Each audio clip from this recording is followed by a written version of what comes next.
está no ar mais uma temporada do Axor Talks, o podcast da Axor. Hoje a gente começa a temporada que vai falar com um mercado bem específico quando a gente fala de cibersegurança, né? Que sofre bastante no nosso mercado, que é o mercado financeiro. E eu quero começar aqui, primeiro apresentando o meu co-host de que sempre. Chique. Muito chique, co-host, né? Muito chique. Me sinto lisonjeado por isso. Fala seu nome para quem não te conhece. Thiago Bordini, Head de Threat Intelligence na Axor e parceiro da nossa querida Lu. E eu sou a Luciana Teles, diretora de clientes. E eu já vou começar apresentando o nosso convidado, que vai acompanhar o AxorCast durante toda a temporada do mercado financeiro. Marcelo Amaral. Obrigado pelo convite, boa noite para todos. É um prazer estar aqui com vocês. Uma curiosidade, já participou de algum podcast antes? Não, só como ouvinte. Vai ser intensivo, né? Isso. Vão ser vários dias de gravação de podcast. Se eu não aprender agora, acho que nunca mais. Boa. Eu quero começar, Amaral, pedindo para você se apresentar. Obviamente que muita gente do mercado já conhece o Amaral. Ele é uma figurinha carimbada, né? Muita gente fala assim, o Amaral, o Amaral. Tanto que quando eu recebi o e-mail Marcelo, eu falei, quem é Marcelo mesmo? Quem é? Conheço como Amaral. Então eu queria que você se apresentasse para quem não te conhece, contasse um pouquinho da tua formação, da tua carreira e como é que você chegou na posição de CISO.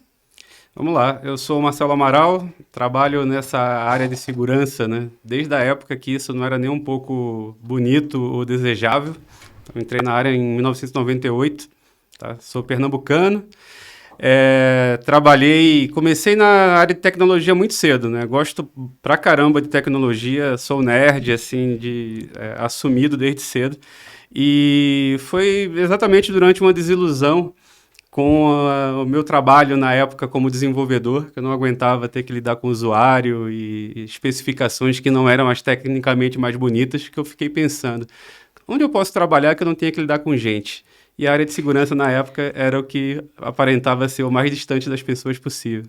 E foi assim que eu entrei na área de segurança. Em 98, né, comecei no Recife ainda, o mercado lá era pequeno, acabei saindo do Recife, fui trabalhar numa empresa na época que era uma das maiores do Brasil em 2001 no Rio de Janeiro, que era a Módulo, e enfim, começou aí a minha carreira na área de segurança, de uma forma um pouco diferente, né, porque, poxa, para quem era desenvolvedor, deixar de se desenvolver, parar de programar, que era o grande mercado na época, e trabalhar com segurança da informação era algo extremamente diferente, Audacioso. Audacioso, exato. Mas sabe que a gente tem conversado com bastante CISOs aqui por conta do Axor Talks, né, o nosso podcast, e vários deles têm essa transição de carreira. Ninguém nasceu para trabalhar em cibersegurança, mas todo mundo, de alguma forma, no meio da trajetória profissional, resolveu virar, né, a chave e mudar ali o barco para cibersegurança. Você também foi assim, né? Foi. Conta para todo mundo. Eu vim da parte tive passado negro de infraestrutura, né?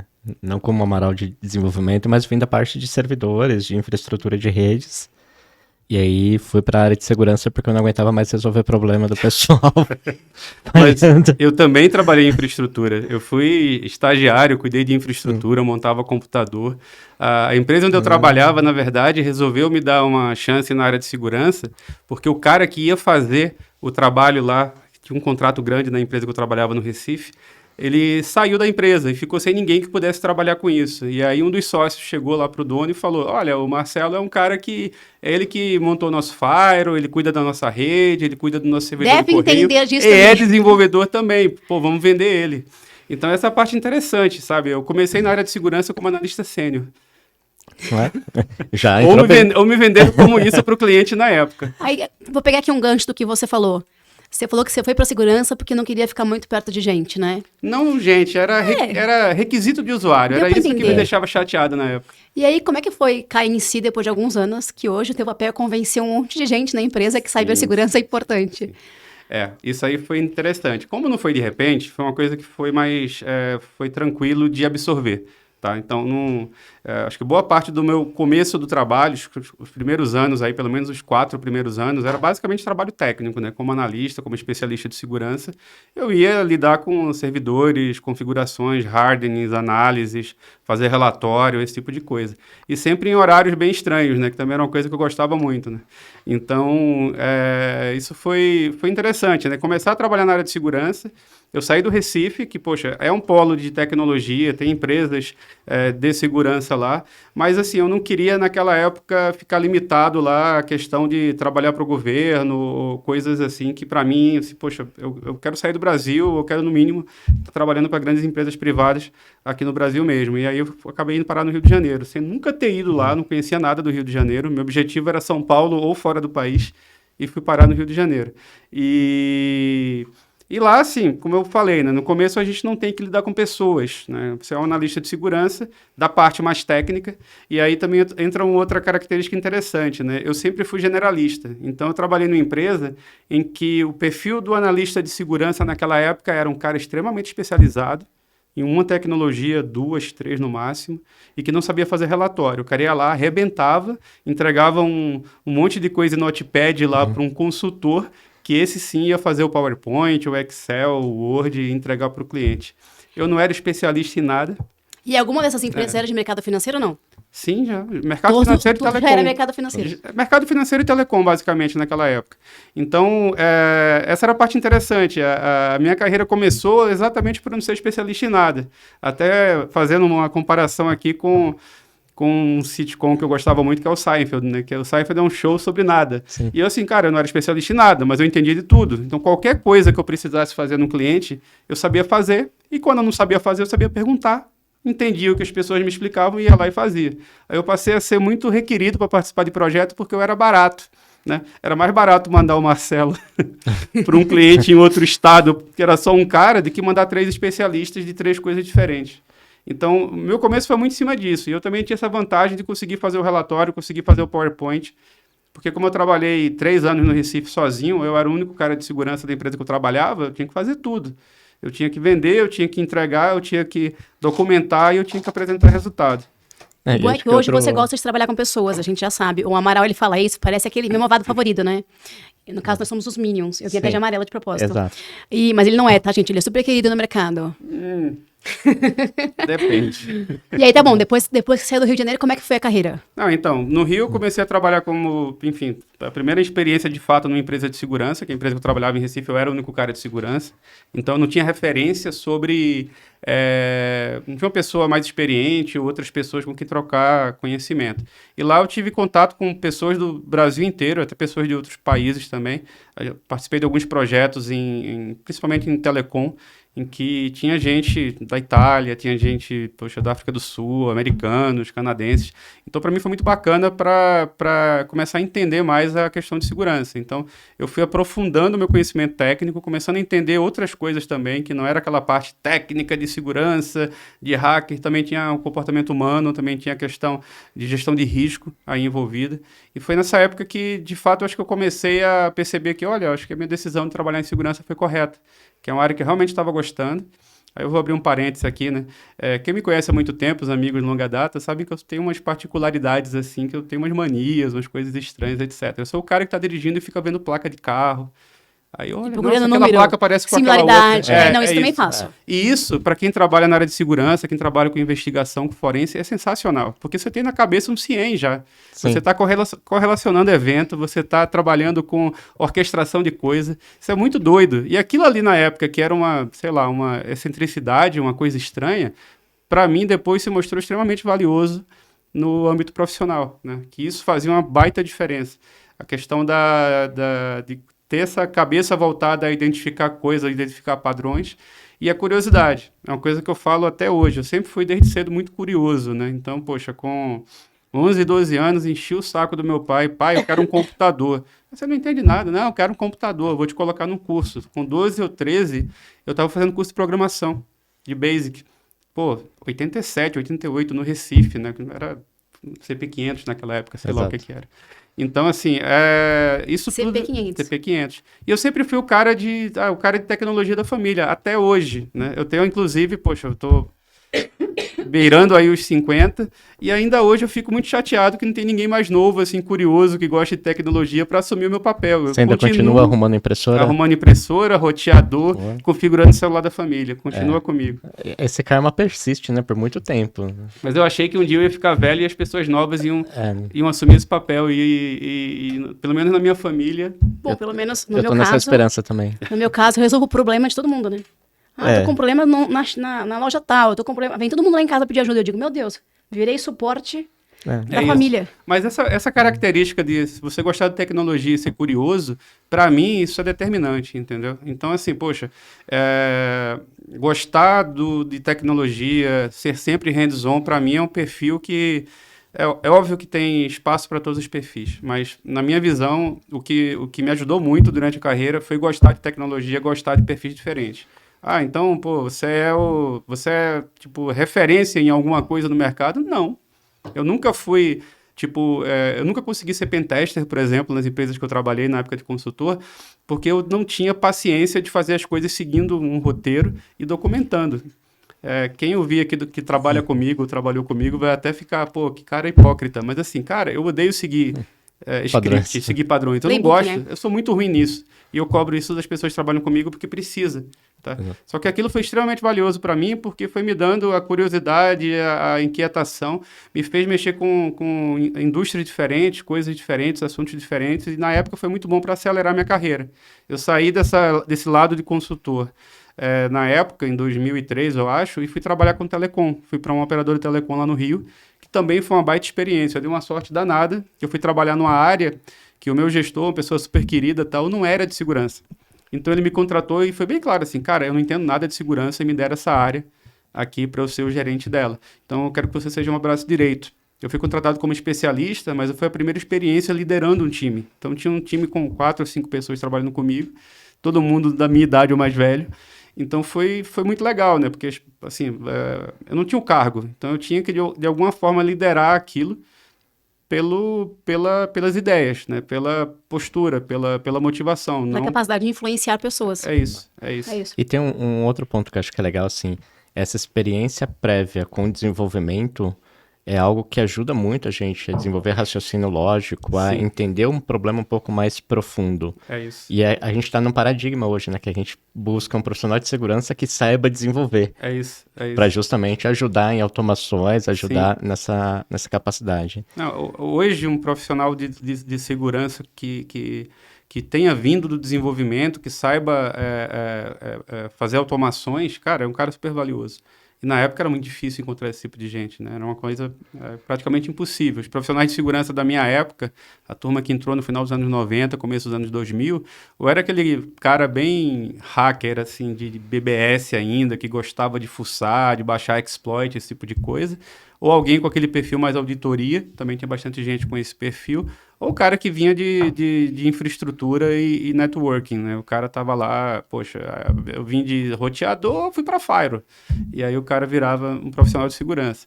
E eu era meio que um híbrido disso tudo, né? Eu tinha sido desenvolvedor, tinha mexido com infra, entendido de banco de dados, sabia fazer relatório. Parece bobagem, mas escrever bem é importante, né? E é um dos grandes desafios que as áreas de segurança têm, né? Porque muitas delas não conseguem provar valor porque tem dificuldade de montar relatórios que provem valor, né? Exato. Esses dias a gente estava num voo, voltando da RSA, inclusive. E eu tava conversando com um colega e falei assim, cara, você pensou que a gente estudou tanto segurança para fazer PowerPoint e Excel? E hoje um executivo de segurança, ele domina muito mais o PowerPoint e o Excel do que outras ferramentas propriamente ditas de segurança, né? A gente vive esse contraponto. E escrever realmente é algo que faz bastante diferença. A parte da escrita, para mim, ela é relevante, não importa em que local você trabalha, porque tem a ver com a tua capacidade de explicar o que você está vendendo. Então, se você, por exemplo, trabalha com algo que é muito simples de explicar, tudo bem, você talvez não precise ter tanta eloquência, ou a capacidade de explicar as coisas. Mas quando você trabalha com algo que é técnico e dentro de uma área técnica ainda é especializado, é difícil. Tá? E ter a capacidade de se expressar. Porque às vezes a gente vê a galera falando techniques tão hard assim, que eu olho, tem hora que eu falo, Bordini, aperta a tecla sabe pra mim, que eu já não tô conseguindo mais pegar. Até entre nós tem isso, tem diferentes níveis na área de segurança que tem gente que fala linguagens que outros não entendem, né? E eu falo, meu Deus. Eu tenho amigos que eu acho extremamente inteligentes, mas tem hora que eu, poxa, o que esse cara tá falando, assim? Porque acontece também, né? Então, é sempre difícil. E você tentar, se você é muito bom se comunicando com alta direção, com executivos, com conselhos, com comitês, você vai ter uma dificuldade de se comunicar com o técnico. Se você se comunica muito bem com o técnico, você provavelmente vai ter dificuldade de falar com os altos níveis de administração, pessoas que não são técnicas. Achar esse equilíbrio é muito difícil. Porque o cara que talvez, pelo menos na minha opinião, o cara que fala muito bem com executivos e pessoas que não são de tecnologia, pessoas que são de negócio, e não conhece a parte técnica, ele está perdendo a parte mais divertida de trabalhar com cyber. Tá? Porque, sinceramente, na nossa área, se você não põe a mão na massa, você não conhece a parte técnica, você está perdendo a melhor parte. Que o bacana da nossa área, para mim, realmente é você conhecer como aquilo funciona, entender como aquilo funciona. Boa.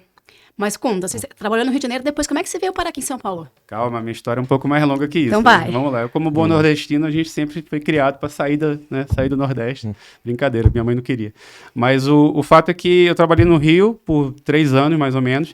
E nessa época eu tive uma oportunidade de morar fora. Fui morar no Canadá. Um amigo meu trabalhava lá e falou assim, cara, a empresa que eu trabalho aqui tá uma bagunça. O cara de infraestrutura pediu demissão, a gente está sendo invadido aí 3 vezes por semana. E eu falei pro dono da empresa aqui que tinha um amigo meu aí do brasileiro que estava afim de morar no Canadá. Eu não tive a oportunidade de morar no exterior quando eu era mais novo, de fazer intercâmbio. Eu falei, cara, uma boa, vou morar em Toronto, vou ganhar um salário, vou ter um visto de trabalho, vamos embora. E aí eu fui morar no Canadá.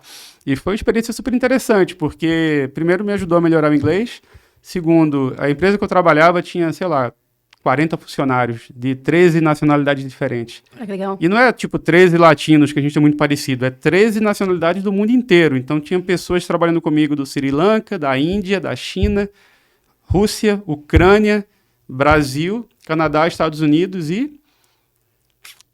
acho que era isso. Tinha mais gente, mas os que eu lembro são isso. Então você lidar com pessoas de diferentes nacionalidades foi uma coisa bacana, para ajudar também poxa, como que eu falo com as pessoas, sendo que a maneira de você se comunicar varia muito. Até no Brasil, por exemplo. Eu percebi isso quando eu saí do Recife e fui morar no Rio, que as pessoas me achavam um pouco rude ao falar, pela própria forma como o nordestino fala. O nordestino fala de uma forma muito imperativa.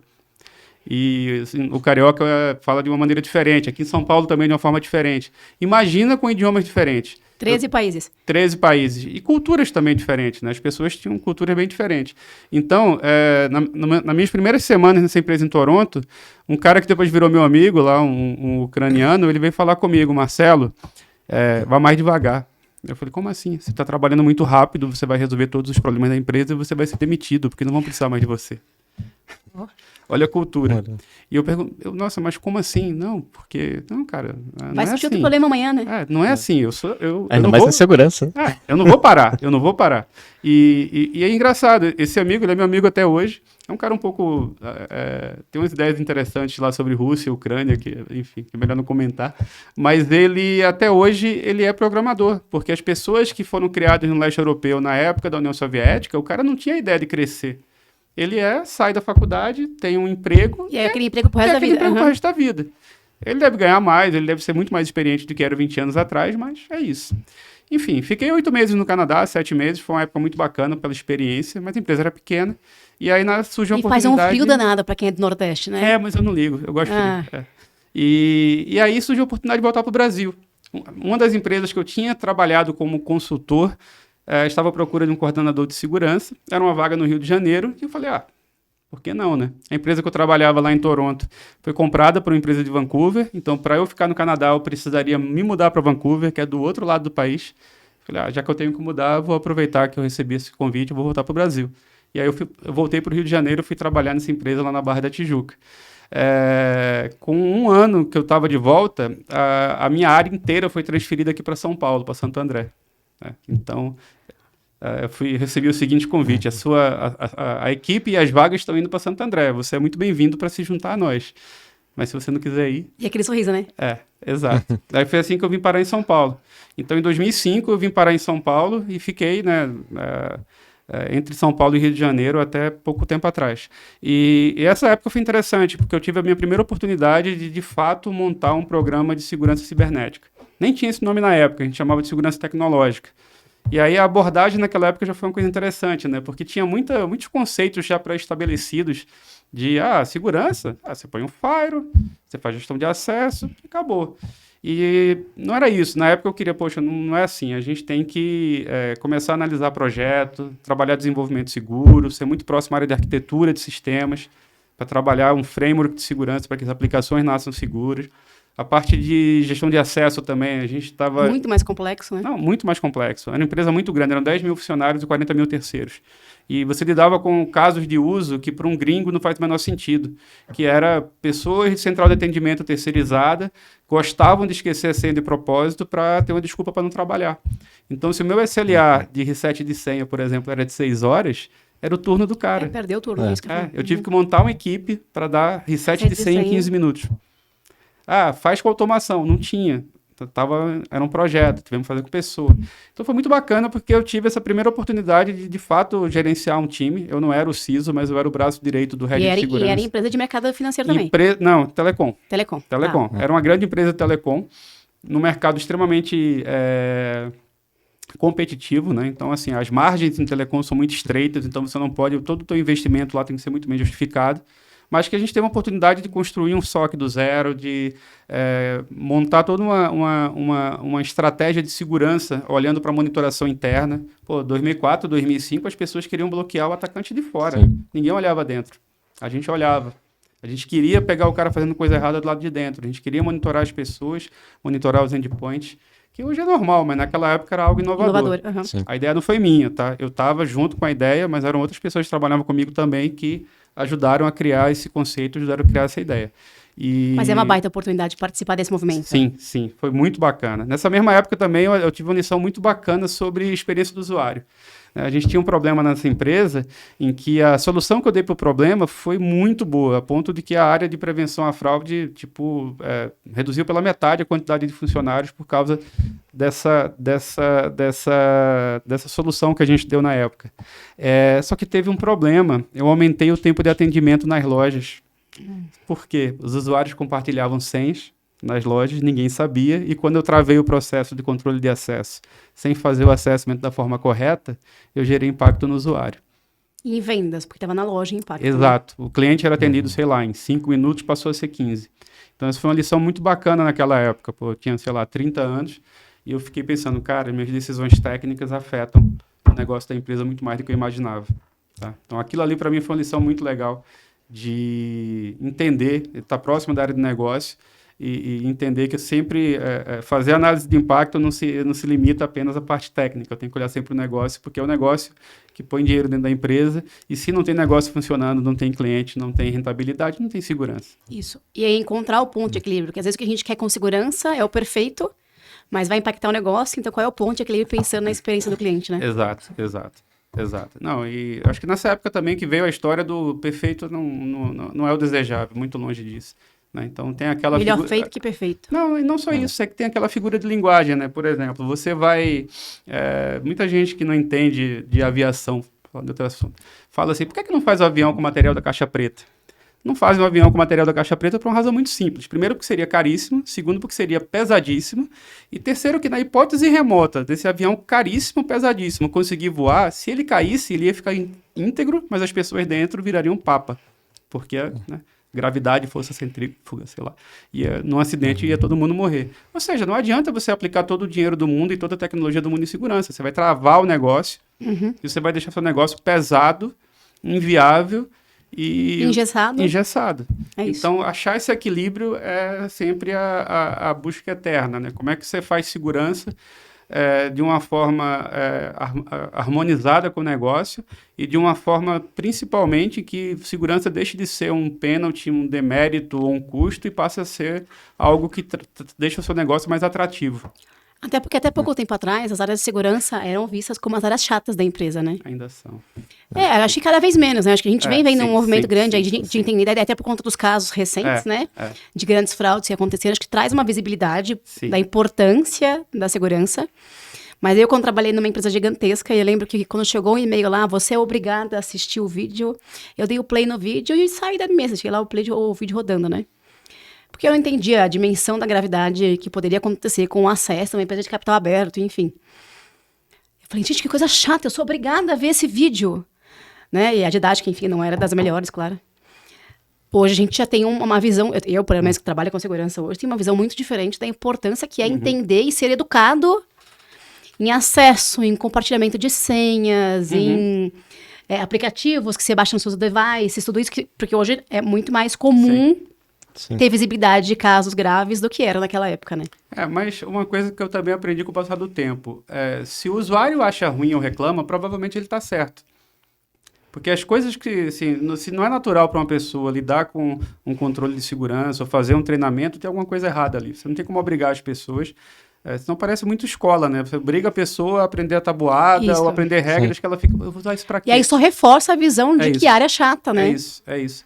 Então, eu sou um fã incondicional da tecnologia como habilitador. Então, para mim, eu tenho que responder com tecnologia as coisas. Não é dando treinamentos chatos para todo mundo, preenchendo checklist. Não é isso. Para mim, é uma questão de tecnologia. Eu tenho que fazer com que as pessoas possam produzir de uma forma otimizada, com segurança, e que isso não atrapalhe a vida delas. Perfeito. É fácil? Não, né? Não é.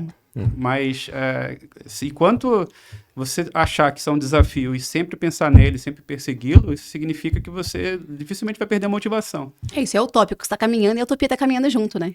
É E isso. você acaba trazendo o usuário inevitavelmente para o seu lado. Sim. Um elogio, né, que eu costumo receber nos últimos anos é: nossa, você não parece um cara de segurança. Porque você fala pouco não. Pô, mas meu papel não é falar não, meu papel é tipo, me explica. É viabilizar, na verdade. Vamos ver a melhor forma de fazer isso. Mas tem esse risco, não tem problema. Toda empresa, todo mundo, na realidade, a gente, né, as pessoas têm uma coisa chamada apetite para risco. É óbvio que a gente pratica isso no dia a dia de uma forma, é natural pra gente. Pô, dá tempo de atravessar a rua, o carro tá longe ou não. É nosso apetite para o risco. Uns são mais arrojados, outros são mais conservadores. As empresas são assim também. Então, eu sempre falo muito nisso, apetite para o risco. Qual é o apetite para o risco que a gente tem aqui? Eu quero usar esse fornecedor aqui que não tem segurança e é imaturo. Cara, o diretor da área, quem é? O responsável pelo negócio. Esse aqui é o risco, você aceita? É óbvio que se for uma coisa que possa trazer um risco sistêmico, é algo que eu vou ter que ponderar com outras áreas, mas sempre a ideia é isso, é responsabilizar. As pessoas têm que ser maduras e adultas para entender o risco e tomar decisões. Não sou eu que tomo decisão, eu sou o cara que vai assessorar e dar as informações necessárias para a tomada de decisão nos negócios. E compartilhar essa decisão, né? Exato, é isso. Que é um desafio gigante para quem é do nosso mercado, né? Porque... Sim. Normalmente, você está o tempo inteiro avisando que tem um risco grande ali na mesa do lado, ninguém está ouvindo, daqui a pouco dá um ransomware para a empresa inteira e aí sobra para a pessoa de segurança. Então, o papel do CISA é perder o emprego no caso de incidente. Isso aí não está escrito em lugar nenhum, mas é a primeira linha do job description. Se der um incidente muito grande, qualquer amigo CISO que eu tenho, cara, você pode perder o emprego. E não tem demérito nisso, assim. Poxa, faz parte. Um técnico de um time de futebol, quando passa por uma vergonha muito grande, perdeu para o principal rival por um placar inexplicável, cara, tudo que você fez de bom nos últimos meses ou anos, aquilo não vale mais nada. Mas quando você começa a compartilhar o risco, isso também fica mais fácil, não? De alguma forma? Sim, fica mais fácil, mas ainda assim. Né? Esse papel, eu acho que faz parte do amadurecimento de qualquer pessoa na posição de CISO. Cara, pode acontecer. Aliás, incidentes vão acontecer anyway. O que você trabalha é para que o incidente seja detectado mais rápido, contido mais rápido e que tenha impacto menor. Porque acontecer ele vai de qualquer jeito. E aí como é que você sai dessa empresa de telefonia e chega no mercado financeiro? Pois é, boa pergunta. Então, eu estava achando muito bacana trabalhar em telefonia, trabalhar no mercado de telecom. Telefonia, aliás, é uma coisa antiga, né? Telefonia foi muito boa agora, né? É de quem Depois fala telefone celular. Só para vocês saberem, aqui tem um parênteses. Eu e Amaral, a gente se refere ao celular como telefone celular e sim, já falaram que isso aqui é coisa de velho pra gente, mas a gente segue usando, tá? Porque é uma questão de estilo, é vintage. É vintage, é isso. Mas o fato é que estava bacana, mas eu sempre... eu queria ser CISO naquela época. Eu queria ter a responsabilidade de montar uma área de segurança, de desenhar um planejamento estratégico, de estar à frente do assunto. E na empresa que eu trabalhava, o meu chefe, quando me trouxe aqui para São Paulo, falou: daqui a 1 ano, 2, no máximo, eu me aposento e você é meu sucessor. Eu saí de lá 4 anos depois. E ele estava lá ainda? Ele estava lá ainda. E que eu saiba, ele ficou mais uns 10 anos na empresa até sair. Tá? Então, ou seja, o meu plano de crescimento atrelado a ele se aposentar não ia dar muito certo. Mas apareceu uma oportunidade de trabalhar numa empresa do mercado financeiro, a primeira empresa que eu trabalhei do mercado financeiro, E algum louco nessa empresa acreditou que um cara de telecom era mais adequado para a vaga do que outra pessoa do mercado financeiro, porque não fazia sentido. Depois, conversando com a pessoa, o cara virou meu amigo e entendi o racional dele. Ele falou, Marcelo, você trabalhava numa empresa de missão crítica, telefonia, tudo é muito crítico e você tem uma responsabilidade enorme, acesso à tecnologia. Um monte de gente, um monte de terceiro, enfim, impactada. Exato. Então, eu saí de uma empresa muito maior, inclusive, do que a empresa que eu fui trabalhar, mas que eu tive a primeira oportunidade de ser CISO. Isso foi em 2009, foi quando eu comecei a minha carreira.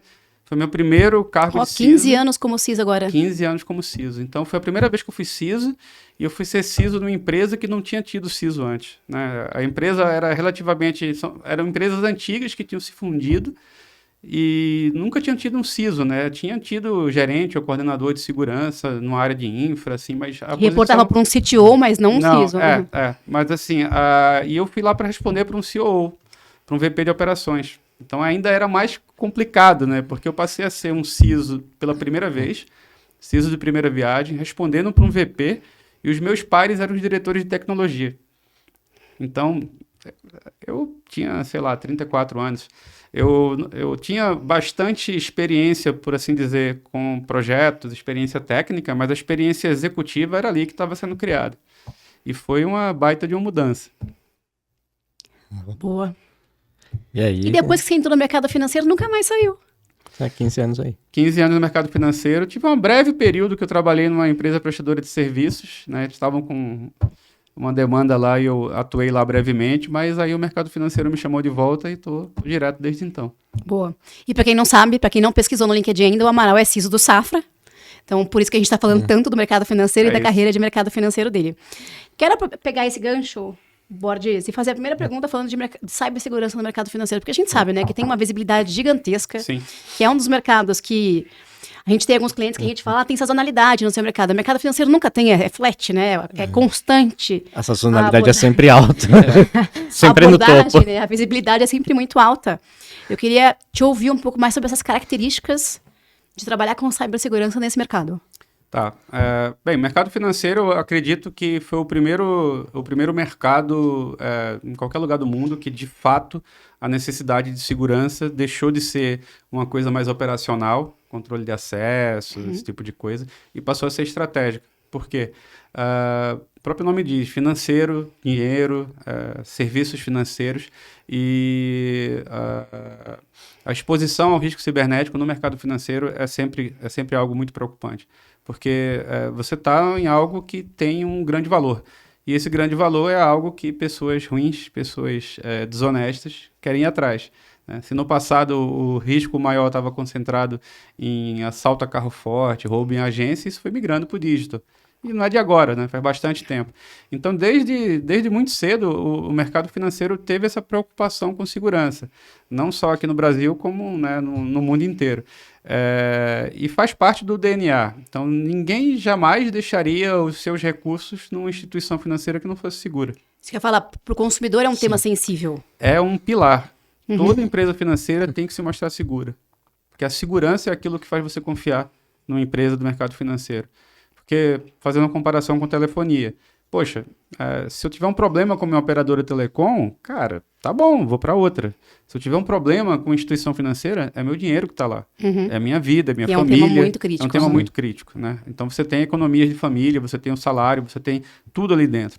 Então, desde bastante tempo, a questão de segurança é relevante para o mercado financeiro. E a contratação, né, só te interrompendo, a contratação da pessoa, do consumidor ir para um banco X ou Y é baseada 100% na confiabilidade dele com a empresa. É tão sensível esse tema que alguns anos atrás, uns 15 anos atrás, eu fiz uma pesquisa com consumidores finais e falei para eles assim, de acordo com os temas, que canal de atendimento você escolheria? E óbvio, 90% dos temas as pessoas escolheriam o chat, porque ninguém estava já mais afim de ficar ligando em central de atendimento. Exceto na pergunta em que a gente colocou assim, e se fosse alguma questão relacionada ao seu banco ou ao seu investimento, qual canal você ia preferir? Todo mundo colocou telefone, assim, era uma massa de pessoas falando no telefone. Isso mostra o quanto o tema é sensível. Eu, enquanto consumidora, quero falar via chat, de forma geral, prefiro falar via WhatsApp, mas, exceto em casos de que eu perceba, por exemplo, que tem alguma coisa errada com o meu banco. Isso é verdade. O perfil do consumidor com relação à confiança no banco, na instituição financeira, ele é sempre diferenciado com relação a outros A mercados. régua é diferente, né? No entanto, isso mudou muito nos últimos anos. Conforme a população mais jovem e houve uma maior bancarização do país, cada vez mais as pessoas querem ser atendidas de maneira informal. Uhum. E isso gerou uma coisa muito bacana também, um desafio bacana para os CISOs dos bancos e das instituições financeiras, que é o seguinte: como levar segurança para meios de comunicação que tradicionalmente não são seguros? E que não temos controle nenhum, né? Exato, Como o WhatsApp. Como o WhatsApp. Todo banco hoje você tem comunicação para o WhatsApp. Uhum. Toda corretora, toda empresa que lide com serviço financeiro hoje tem comunicação para o WhatsApp. Tá? E isso é a forma que houve a massificação, né? Então, antigamente, banco era uma coisa que você ia na agência, tinha um gerente que te conhecia, você conhecia ele e tal. E isso não era uma forma escalável de você atingir 200 milhões de habitantes, 200 e pouco, sei lá, que o Brasil tem. A maneira que você conseguiu fazer que o sistema financeiro brasileiro ficasse acessível a todos foi indo para meios digitais. A transformação digital que o mercado financeiro brasileiro passou nos últimos anos foi uma coisa extremamente inclusiva. O Pix levou muita gente que jamais teria condições de ter conta bancária no passado para o mercado. Hoje é super comum, você tá no Recife, na minha cidade, lá na praia, passa o vendedor lá de amendoim ou de picolé, você paga no Pix. 10 anos atrás, não tinha isso. O cara não tinha nem conta em banco. Né? Por outro lado, isso também gerou uma coisa interessante, né?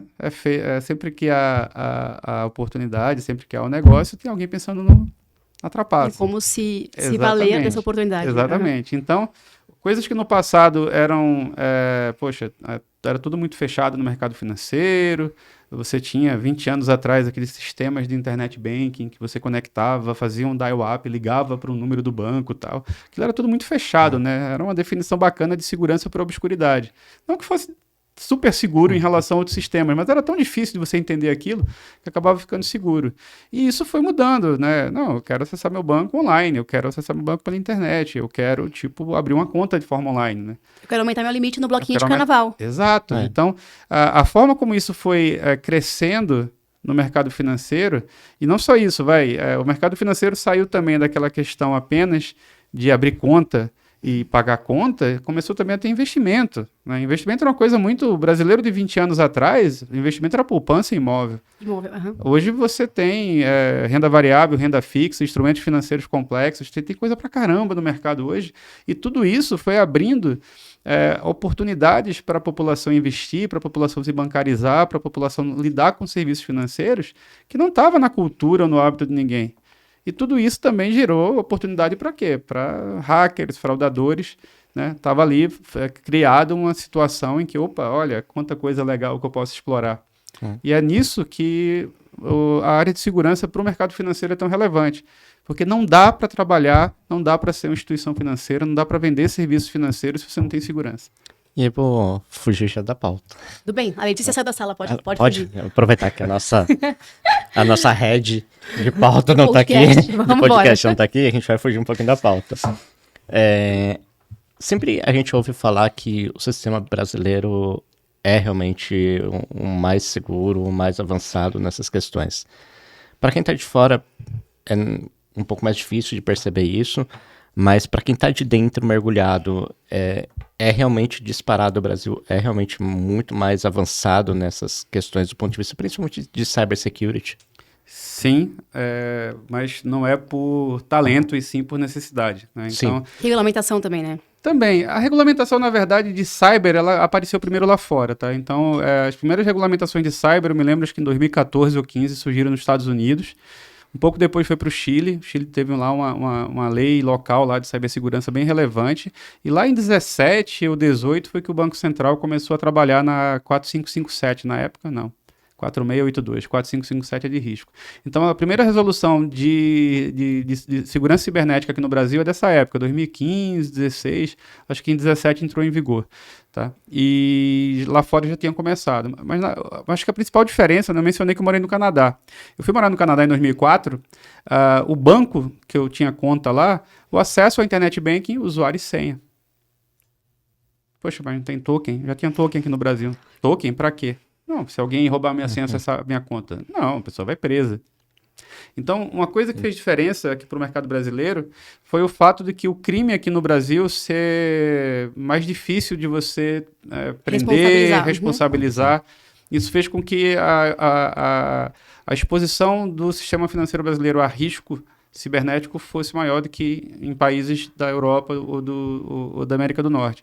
Então, isso aqui foi um fator relevante. Outras coisas também. O Brasil exporta fraude de qualquer segmento para o mundo inteiro, na verdade, né? Eu sei que é ruim, a gente... Nós somos um celeiro disso, A gente é uma escola, praticamente, no futebol, no vôlei, na Fórmula 1 não dá mais certo, vamos ser primeiro nisso. Isso. Tem alguma coisa a gente tem que brilhar, né? Isso. Mas uma coisa que é interessante é o seguinte, por exemplo, tem uma questão também cultural, eu estava lá, aluguei um apartamento, aí recebi a conta da operadora de telefonia lá do meu link internet. Aí eu olhei, cadê a data de vencimento? Não tinha. Aí eu liguei lá e perguntei, poxa, chegou a minha conta e eu queria saber quando que eu tenho que pagar. E a pessoa do outro lado, mas eu não entendi a sua pergunta. Não, porque qual é a due date, né? Qual a data de vencimento? Você recebeu a conta? Recebi. Então você paga. E como é que eu pago? Eu morei no Canadá também você tem um escreve um cheque, põe no correio e a gente recebe. 7 dias depois o cheque era compensado, sei lá quanto tempo, e a sua conta tá paga. Cara, o nosso banco em 2004 já era online. Já tinha boleto. Já tinha boleto. Não sei se o DDA já existia. Eu acho que já tinha. Mas DDA. Já tinha TED, o SPB dessa época, eu acho. Então, assim, é muito louco, porque a gente tem hoje uma necessidade do online que no mundo lá fora agora, o Pix aqui no Brasil tem uma funcionalidade que talvez na China lá com o WeChat, esse tipo de coisa, tem em alguns outros países, eu acho que Índia também, mas na Europa e Estados Unidos não tem. Agora, algumas coisas locais, na Suécia acho que tem alguma coisa, no Reino Unido está aparecendo outra, nos Estados Unidos tem um pedaço dos bancos lá que usam um determinado provedor para fazer pagamento instantâneo, mas não é habitual. E a forma de nós sermos online e ter tantas transações que precisam ser confirmadas de forma instantânea e ter tanto problema com fraude, crime, etc., fez com que o sistema bancário brasileiro, o sistema financeiro brasileiro, fosse isso que é assim, um dos mais robustos do mundo. Porque a gente tem que lidar com esse tipo de coisa. E você acha que... Eu ia falar do Open Finance, era isso? Era isso. Open Finance. A gente está muito alinhado. Como é que o Open Finance impacta nessa parte? O Open Finance ele é uma coisa super interessante, né? Porque assim, acho que as duas grandes iniciativas do regulador nos últimos anos foram Pix e Open Finance. O Pix, nossa, foi... revolucionário. O Open Finance, ele é ainda um pouco mais complexo, né? Então, por quê? O Open Finance, ele te dá a capacidade de você trocar dados entre instituições financeiras de uma forma benéfica para o cliente. Então, se eu sou cliente, eu quero juntar os meus bancos onde eu tenho contas, corretoras, as minhas financeiras de corretora. E ver isso de uma forma unificada ou usar essas informações para melhorar meu crédito. Só que o que você tem ali na ponta? Dado. E dado vale muito.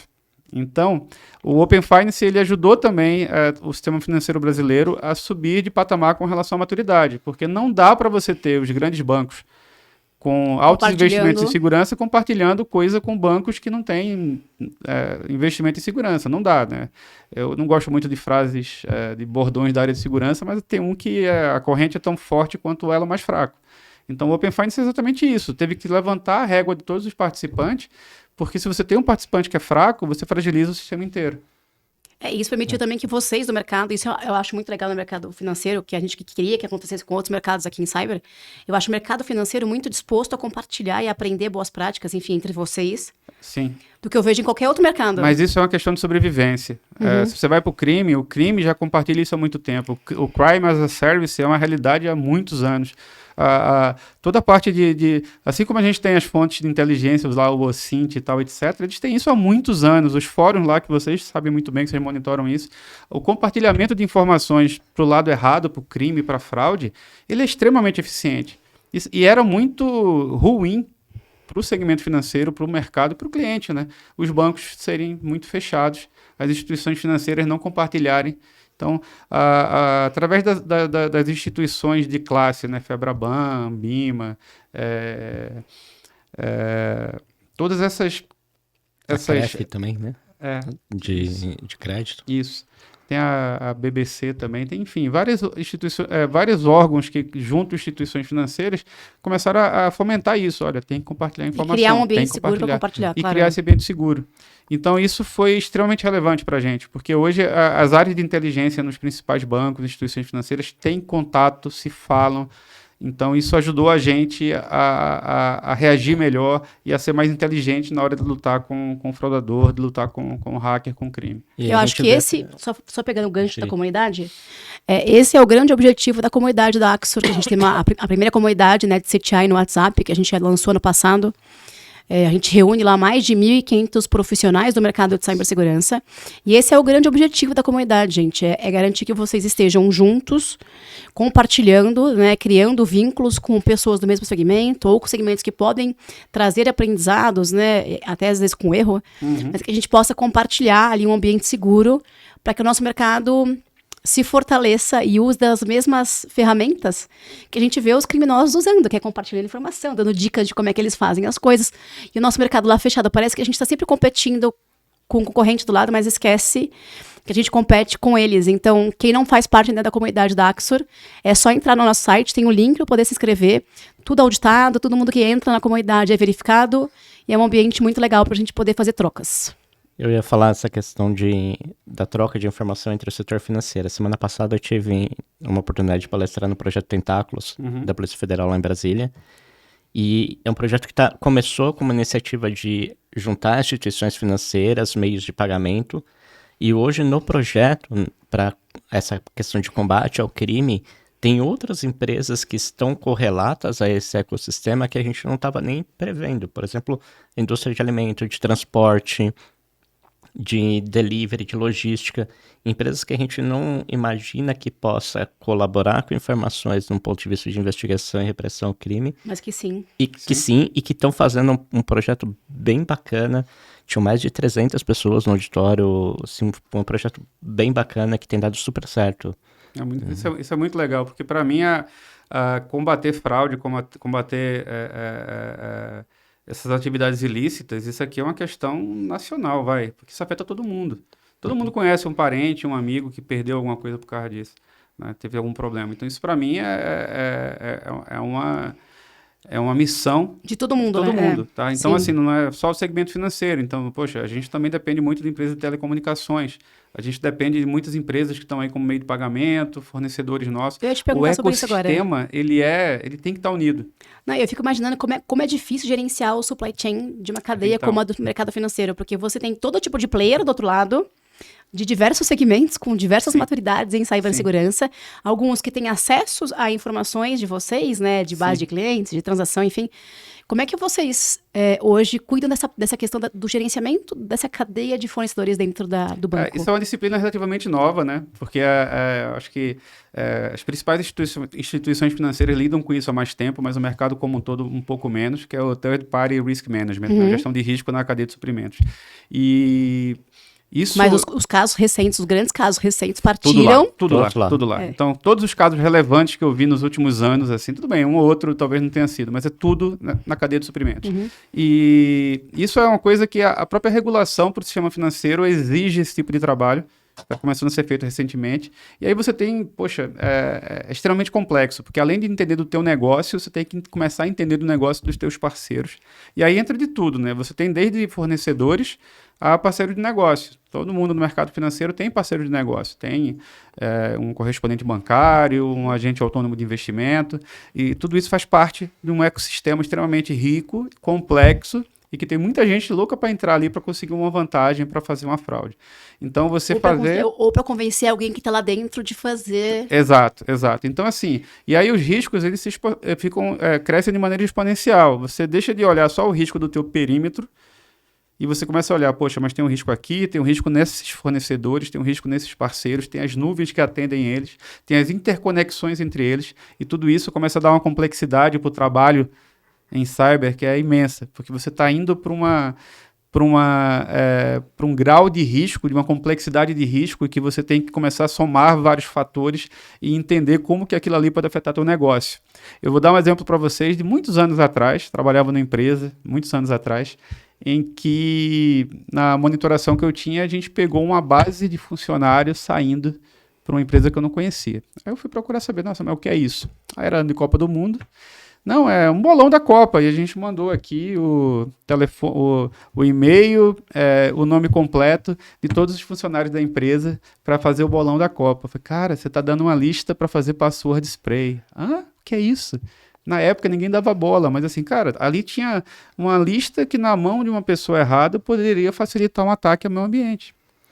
E na época, te juro, assim, eu até brincava assim, que tinha, perto de onde eu trabalhava, então, perto de onde eu trabalhava, tinha um morador em situação de rua que ficava batendo na Bíblia e falando que o fim estava próximo. O pessoal me comparava com ele. Ah, você quando fala de segurança, você parece aquele... É o mensageiro do apocalipse. É, o mensageiro do apocalipse. E hoje as pessoas entendem melhor, entendeu? Então, o fato de terem ocorrido incidentes, das pessoas entenderem o risco sistêmico que existe de cadeia de suprimentos, hoje, para a gente que trabalha na área de segurança, é mais fácil falar sobre isso. Não que seja fácil, é talvez menos complicado. E o risco está aí, assim, como você bem falou.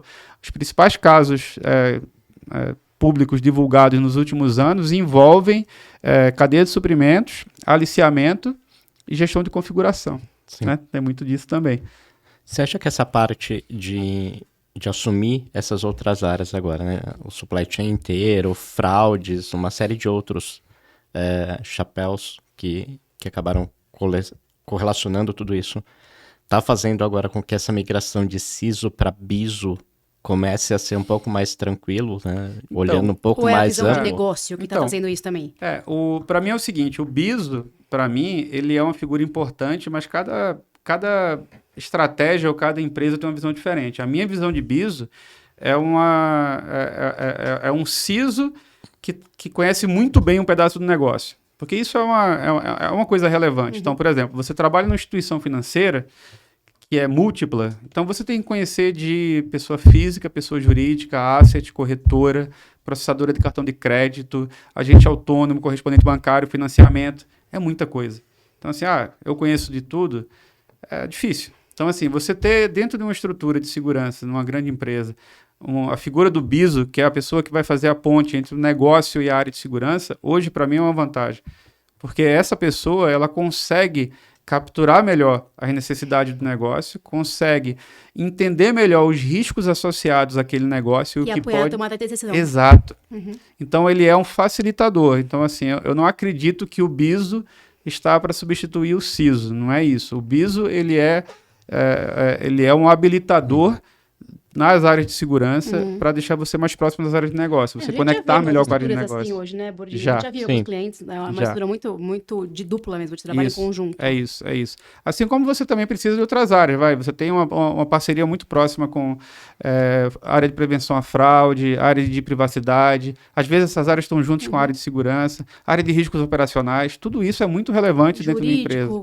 Aí entra outras áreas, jurídico, compliance, controles internos, auditoria.